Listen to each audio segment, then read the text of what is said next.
حامدا و مسلیہ اما بعد بسم اللہ الرحمن الرحیم۔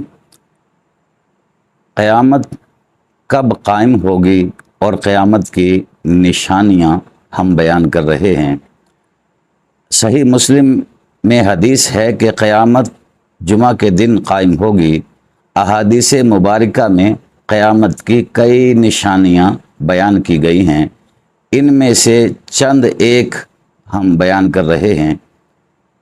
علم اٹھ جائے گا، جہالت کا غلبہ ہوگا، بدکاری اور شراب نوشی کی وبا عام ہوگی، آبادی میں مردوں کی بنسبت عورتوں کا تناسب بڑھ جائے گا، امانت ضائع کر دی جائے گی، اور اس کی نشانی رسول اللہ صلی اللہ علیہ وسلم نے یہ بتائی، مسلمانوں کی زمام اقتدار نااہلوں کے پاس چلی جائے گی، قومی دولت کو ذاتی جاگیر سمجھ لیا جائے گا، امانت کو مال غنیمت سمجھ کر اس پر ہاتھ صاف کر دیا جائے گا، لوگ زکوٰۃ کو تاوان اور جرمانہ سمجھیں گے، یعنی یا تو دیں گے نہیں، اور اگر دیں گے تو بے دلی سے، علم دینی مقاصد کے لیے نہیں بلکہ دنیاوی مقاصد کے لیے حاصل کیا جائے گا۔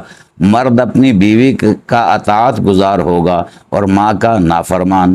لوگ ذہنی اور فکری طور پر باپ سے دور ہو جائیں گے اور دوستوں کے قریب تر۔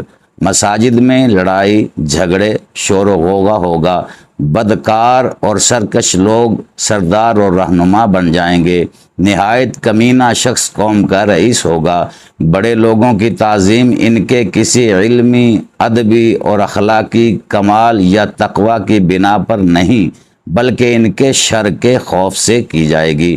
آلات موسیقی اور گانے بجانے کا بڑا شہرہ ہوگا، لوگ اپنے آباء و اجداد اور بزرگوں یعنی اسلاف کو لعن طعن کریں گے، باندی اپنے آقا کو جنے گی، وہ لوگ جو کبھی چرواہے تھے، جوتے اور لباس تک کے محتاج تھے، بڑے بڑے محلات تعمیر کریں گے۔ احادیث مبارکہ میں اور بھی بہت سی علامات مذکور ہیں، لیکن ہمیں خواب غفلت سے بیدار کرنے کے لیے یہی کافی ہے، بشرطے کہ ہم نے قبول حق کے لیے اپنے ذہن کے دریچے اور دل کی آنکھیں بند نہ کر دی ہوں۔